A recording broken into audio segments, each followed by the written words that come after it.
Pandesal, Milo, sarap ng buhay. Teka, load nga muna tayo ng TV.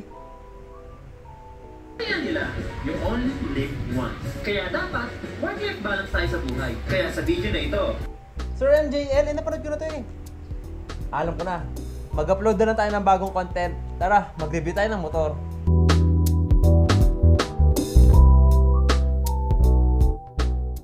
Noong 2021, nilabas ang Honda PCX 160 at alam naman nating sobrang bumenta to sa market, isa na tayo sa mga nabiktima nun. Pero ngayong 2025, nilabas ang Honda PCX 160 Road Sync dito sa Pilipinas. Kaya tara, silipin natin kung ano yung mga nabago sa kanya. So simulan natin sa pinakaunang nabago sa kanya. Si PCX ngayon naka-Road Sync na. Sir MJ, ano po yung Road Sync? Yung Road Sync po yung system na nagbibigay sa atin ng connection para ma-connect ang phone via Bluetooth sa ating motor. Pwede na tayong ma-notify ng messages, navigation, calls sa motor natin. Hindi mo na hinahawakan yung cellphone mo. Para sa akin, may pros and cons din to. Kasi pag inon mo to, mas malakas na yung kain niya sa baterya nyo. Pero sa technology na meron tayo ngayon, I think this is very efficient, this is very good. Well, though para sa akin talaga, to be honest, kahit wala na siyang road sync, okay na sa akin si PCX 160. Yung previous version niya. Pero itong susunod na to, ito yung isa sa mga pinakagusto kong nabago sa kanya. Yung TFT display niya, napakaganda. So, basahin lang natin. Yung TFT display niya, ito yung itsura ng TFT display niya. Nakuha natin to from Astra Honda. So, ayan siya. Traction control, idling stop system, Honda Road Sync, multimedia controls, smart key, and on-screen navigation. Kung makikita nyo yung nasa baba, ito yung display ng CBS standard version. So, ayan. Ito yung pinagkaiba nila. Sa akin, sobrang ganda ng TFT display. Sobrang paggabi na, talagang kahit maaraw siguro o gabing-gabi, kitang-kita mo yung screen mo. Napakaganda. Gusto ko yung ginawa nila rito. Parang ganito na yung mga panel ngayon ng mga big bike na nilalabas sa market. Ang ganda. Ito yung isa sa mga gusto ko. Kung hinahanap niyo yung button sa TFT display, mamaya pupuntahan natin siya kung saan yung pindutan niya. So pumunta muna tayo sa pinakaharap ni PCX 160, yung headlight. Para sa akin guys, mas naging sharp yung bagong version ng headlight niya, yung bagong mukha niya, pero mas gusto ko pa rin yung luma. Ewan ko, kayo guys, ano bang masasabi nyo? Para sa akin lang naman to, opinion lang naman to. Alam nyo naman, beauty is in the eye of the beholder. So, magkakaiba tayo ng opinion dyan. Pero para sa akin lang, mas gusto ko pa yung luma. So, pumunta naman tayo sa likod sa new slimmer taillight ni PCX 160. Ayan yung taillight niya. Sa taillight naman niya, maganda rin. Actually,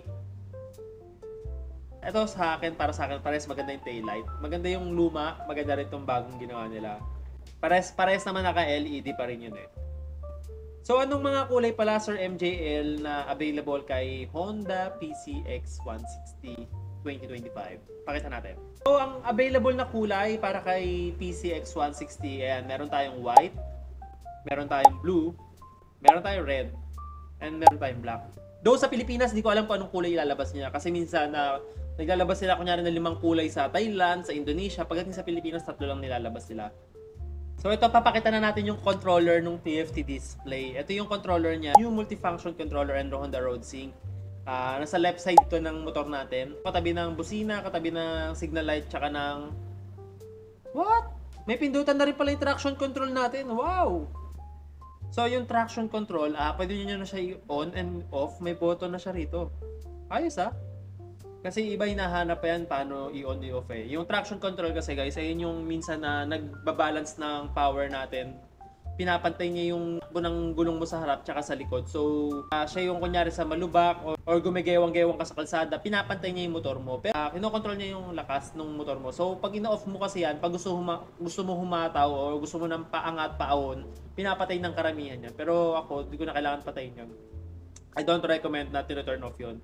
Isa yan sa mga binayaran nyo tsaka magandang features na nilagay ng Honda. Kaya ako, ayoko nang galawin niya. For safety purposes din kasi. Pumunta naman tayo sa bandang gulong ni PCX 160. Naka-ABS pa rin yung harap, tapos naka-disc brake pa rin sa likod. Ayan, naka-copper gold wheel pa rin tayo, magkabilaan. So pumunta naman tayo sa gulong ni PCX 160. Sa harap, gumagamit pa rin siya ng 110 by 70 by 14. Sa likod, gumagamit pa rin siya ng 130 by 70 by 13. Tapos meron tayong 134mm, same pa rin na ground clearance from the previous version. And 764mm seat height. Halos same pa rin lahat. Wala naman talagang gano'ng binago. Nag-average siya ng 46 km per liter. Wow, 46 km per liter. Pero depende pa rin yan kasi katulad sa akin sa Honda ADV 160 ko, sa previous ride ko, umabot tayo ng 48.1. Gawa siguro nung magandang langis na ginamit natin from Shell. Igagawan ko rin ng content yung kasi titignan ko muna. Kasi gulat talaga ako. First time ko umabot ng 48.1. That's for another content. Pumunta naman tayo sa bandang ilalim ni PCX 160. Yung dual, meron siyang bagong new dual rear shocks. Meron siyang gas charge reservoir. Or ito yung tinatawag nating minsan baso or minsan tinatawag nating sub-tank. Be honest, wala akong idea if mas maganda yung shock nila ngayon. Kasi para sa akin, yung previous na shock ni PCX 160 sobrang smooth sa akin. Hindi ko nga alam bakit iba pinapalitan pa nila. Pero sa akin kahit may angkas o wala, sobrang smooth. Until now, ginagamit ko pa rin si PCX 160. Wala akong masabi. Hindi sila nagkakalayo ni Honda ADV 160 sa shock. Kahit may twin subknap din yung sa ADV 160 natin. Parehas suabe. Ang ganda ng mga shock ng Honda. Huwag nyo na palitan sa pera. Pero syempre, option nyo pa rin naman yun. Pero para sa akin kasi, yun na. Para makasave din kayo naman. Tapos meron pa rin tayong 30-liter seat storage sa ating compartment. Walang binago doon. Gumagamit pa rin tayo ng ESP Plus. 156.9cc, single overhead cam, 4 valves, engine ang ating Honda ADV 160. ACG starter, liquid cooled, fuel injection, powered by 15.8 horsepower at 85,000 RPM. Gumagamit tayo ng torque. Gumagamit naman tayo ng 14.7 Nm torque at 65,000 RPM. So ito yung pinakaharap ni Honda PCX 160. Pag nasa harap nyo siya, guys, sobrang ang sakit sa puso dahil tinanggal nila yung naked handlebar. Yun yung sa pinakagusto ko sa motor na PCX 160. Promise, yung handlebar sobrang elegante, napaka-unique. Halos lahat ng motor, ganito yung itsura ng harapan. Pumunta ka sa NMAX, ganyan yung harapan nila.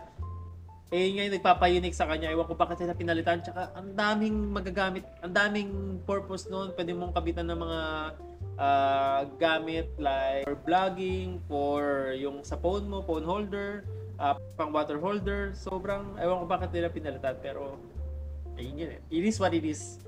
Pero para sa akin, ay yung tatanungin nyo ako, mas gusto ko yung previous version. Pero sobrang ganda talaga ng TFT display nito Wala akong masabi.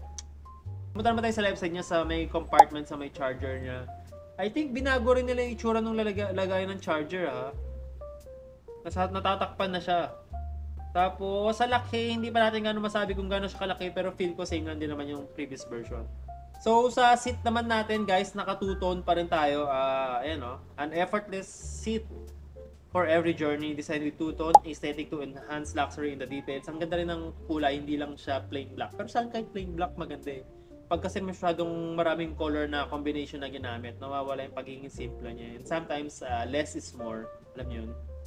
Sa right side naman natin, andyan yung idling stop, andyan yung on natin. So, pumunta naman tayo sa dimension niya. Meron siyang bigat na 133 kg curb weight. Ground clearance na 134 mm. Sinabi ko na kanina. Sa fuel tank natin guys, sa 8.1 liters pa rin tayo. Same like before, walang nagbago. And sa harap, naka-telescopic fork pa rin tayo. So, ayun lang yung mga binago. In short, ang pinaka-highlight dito, ang nabago sa kanya yung sa harap niya, yung headlight, tapos yung sa likod niya, yung tail light, tapos nagkaroon siya ng twin subtank. Tapos sa harap naman niya, TFT display, nawala yung naked handlebar.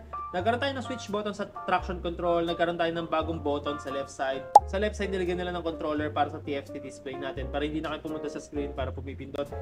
Sa gulong guys, ito kasi yung picture niya sa gulong I think binago rin nila yung gulong na gagamitin sa PCX 160. Hindi na siya yung previous version. Hindi natin sure, pero ito yung nakalagay sa kanya. So, yun. Ang price ni Honda PCX 160, 154,900. Ang standard CBS naman natin ay nasa 133,400. So, kung para sa akin, tatanungin nyo ko sa presyo niya, halos same din naman before. Kung may option kayo bumili ng lumang version at saka bagong version, I recommend kung yun na yung bagong version. Kasi konti lang yung difference sila. Kahit na wala yung naked handlebar na masakit sa loob ko, ang ganda ng TFT display guys. So ako naman, kahit hindi ko naman siya i-test drive kasi halos same din naman yan. Pero gusto ko lang talaga masubukan yung sa suspension niya. Pero hindi naman ako gano'n nag-expect ng pangit sa suspension niya kasi Honda, ang ganda ng mga suspension nila. So yun guys, ang ating version 2 sa Honda PCX 160. Since nilabas ngayong taon, actually nasa labas na siya guys, binebenta na siya. Pero hindi ko alam kung saan kasa meron na. Kasi nirelease na ng Honda Philippines na available na siya Kaya nga nagbigay na sila ng presyo. And I think si Honda ADV 160, baka next year na siya ilabas yung bagong colors niya. Ewan ko bakit sobrang tagal sa atin sa Pilipinas na i-release yung mga updated na scooter. Nauna lagi sila Vietnam, nauna lagi sila Indonesia. Maybe sa kanila kasi talaga minamanufacture. Pero ayun, para sa akin, pag ako bibili ng kunyari ng first scooter ko, and ito yung motor na gagamitin ko, it is a yes for me. So yun lang guys, share nyo naman yung mga opinion nyo about sa bagong Honda PCX 160. Comment down below. Tapos, tingin nyo kung worth it ba bumili or mag-upgrade to sa bagong PCX 160 pag naka-PCX ka na before. Kung tatanungin nyo, kahit hindi na, okay na sa akin yung previous version ng Honda PCX 160 natin. Pero from other models ka na naka-Honda Click kunyari, or naka-NMAX or whatever, para sa akin, if magpapalit ka sa PCX 160, it's a yes. Yung bago nila, yung version 2. So yun lang guys, to support this channel, huwag nyo kalimutan mag-like, share, and subscribe. And share ko lang, may new cup na tayong available na color black. So yan, may white, may khaki, and gray. The 1% cup by Sir MJL, it's available. Message me on Facebook, and free delivery around Manila. Pwede siya pa-deliver via Lalamove, via Angkas, or via LBC. So yun lang guys, see you on the next content. Bye-bye!